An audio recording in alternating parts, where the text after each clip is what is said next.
जय श्री कृष्णा। जय हो विष्णु भगवान की। आज हम आपको गुरुवार व्रत की कथा, पूजा विधि, महत्व और बताएंगे। तो सबसे पहले बृहस्पतिवार व्रत कथा। हिंदू धर्म में गुरुवार का दिन भगवान विष्णु और बृहस्पति को समर्पित किया गया है। धार्मिक मान्यताओं के अनुसार गुरुवार का व्रत रखने से बृहस्पति देव भगवान विष्णु के साथ साथ माँ लक्ष्मी की कृपा भी शीघ्र ही प्राप्त हो जाती है। यह व्रत पुरुष, महिला, कुंवारी लड़के कोई भी रख सकते हैं। कहते हैं जो व्यक्ति सच्चे मन से इस व्रत को करता है उसकी सारी मनोकामना पूर्ण हो जाती है। अगर आप भी गुरुवार का व्रत रखकर या रखने की सोच रहे हैं तो यहाँ जाने गुरुवार व्रत कथा। प्राचीन काल में एक ब्राह्मण रहता था। वह बहुत ही गरीब और निसंतान था। उसकी स्त्री बहुत गंदगी के साथ रहती थी। वह न तो कभी स्नान करती, न किसी देवता का पूजन करती थी। इससे ब्राह्मण देवता बहुत बड़े दुखी रहते थे। बेचारे बोलते बोलते थक चुके थे, लेकिन कुछ उसका परिणाम नहीं निकला। भगवान की असीम कृपा से ब्राह्मण स्त्री को एक कन्या रूपी रत्न पैदा हुई। कन्या बड़ी होने पर प्रतिदिन प्रातः स्नान कर भगवान विष्णु का जाप व गुरुवार का व्रत करने लगी। वह हर रोज अपने पूजन पाठ को समाप्त करके स्कूल जाती थी तो मुट्ठी भर जौ ले जाया करती थी। इस प्रकार यह पाठशाला के मार्ग में जौ छींटते जाती थी। यही जौ लौटते समय सोने के बन जाते थे, जिसे बीनकर वह घर ले आती थी। एक दिन की बात है जब वह बालिका उस सोने के जौ को सूप में फटकार कर साफ कर रही थी, तभी उसके पिता की नजर इस पर पड़ी और कहा, हे बेटी, सोने के जौ साफ करने के लिए सोने का सूप भी होना चाहिए।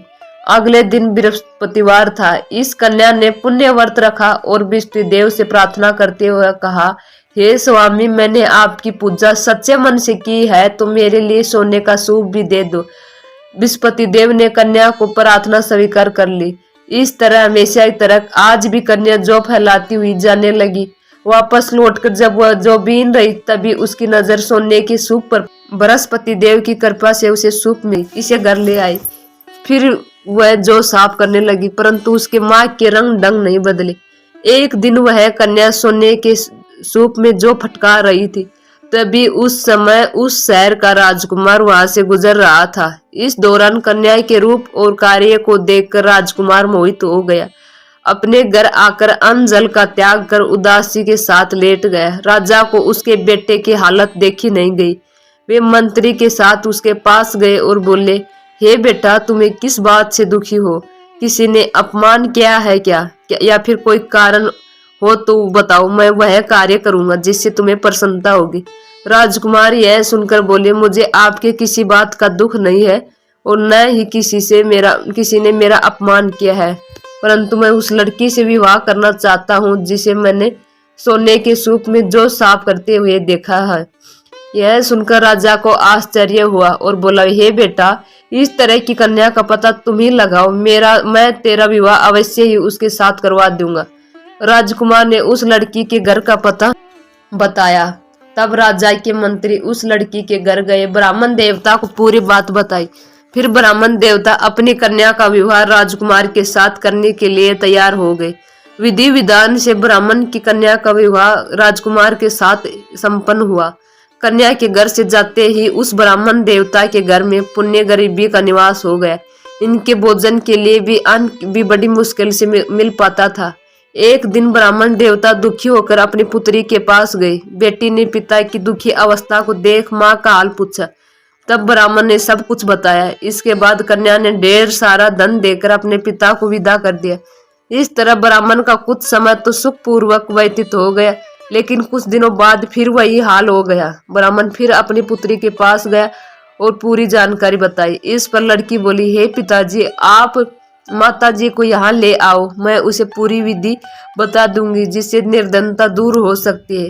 उसके बाद ब्राह्मण देवता अपनी स्त्री को साथ लेकर आए। फिर कन्या अपनी माँ को समझाने लगी, हे माँ, तुम प्रातः काल उठकर प्रथम स्नान नदी करने के बाद विष्णु भगवान का पूजन करो तो तुम्हारी सारी गरीबी दूर हो जाएगी। इसके बाद भी उसकी माँ ने एक भी बात नहीं मानी। प्रातः काल उठते के साथ ही अपनी पुत्री के बच्चों की जुठन खा ली। माँ के बर्ताव से उसकी पुत्री को बहुत गुस्सा आया। बेटी ने एक रात कोठरी से सारे सामान को निकालकर अपनी माँ को उसमें बंद कर दिया। फिर अगली सुबह उसे निकाला और स्नान नदी करा के जबरन पाठ करवाया। फिर उसकी माँ की बुद्धि ठीक हो गई। यह प्रत्येक बृहस्पतिवार को व्रत रखने लगी। इस व्रत के प्रभाव से ब्राह्मण देव का घर खुशियों से भर गया। वे बहुत ही धनवान और पुत्रवान हो गए। बृहस्पति देव जी की प्रभाव से इस लोक के सुख भोग कर स्वर्ग को प्राप्त हुए। तो ये थी बृहस्पतिवार व्रत का। अब जान लेते हैं इसकी पूजा विधि। गुरुवार के दिन सूर्योदय से पहले उठकर स्नान करके पीले वस्त्र धारण करें। इसके बाद भगवान विष्णु और विष्णु देव का ध्यान करके व्रत का संकल्प ले। फिर विष्णु देव की विधिवत पूजा करें। पूजा के दौरान पीले फूल, चंदन आदि अर्पित करें। गुरुवार व्रत के भोग में भगवान को चने की दाल और गुड़ चढ़ाएं। उसके बाद धूप दीप जलाकर बृहस्पति देव की व्रत का पाठ करें। कथा के बाद आरती करके भूल चूक के लिए माफी मांग ले। गुरुवार व्रत के नियम। गुरुवार को उड़द की दाल और चावल का सेवन नहीं करना चाहिए। व्रत वाले दिन चने की दाल, केला, पीला वस्त्र, गुड़ आदि गरीबों को दान करना चाहिए। केले की जड़ जल अर्पण करना चाहिए। इस दिन केले के सेवन से परहेज करें। व्रत वाले दिन पूजन के समय पीले कपड़े पहने। गुरुवार को दाढ़ी नहीं बनवाना, नाखून काटना, बाल नहीं कटवाना, कपड़ा नहीं धोना, सिर आदि काम नहीं करने चाहिए। दिन भर फलाहार व्रत रखना चाहिए। शाम को सिर्फ एक बार ही पीले रंग का भोजन ग्रहण करना चाहिए। बृहस्पतिवार का व्रत कब से शुरू करें? ज्योतिष शास्त्रों के अनुसार गुरुवार व्रत की शुरुआत किसी भी मास के शुक्ल पक्ष के पहले बृहस्पतिवार से करना अति उत्तम माना जाता है। लेकिन पौष मास में इस व्रत की शुरुआत न करें। आप 16 गुरुवार तक व्रत रख 17वें गुरुवार को उद्यापन कर सकते हैं।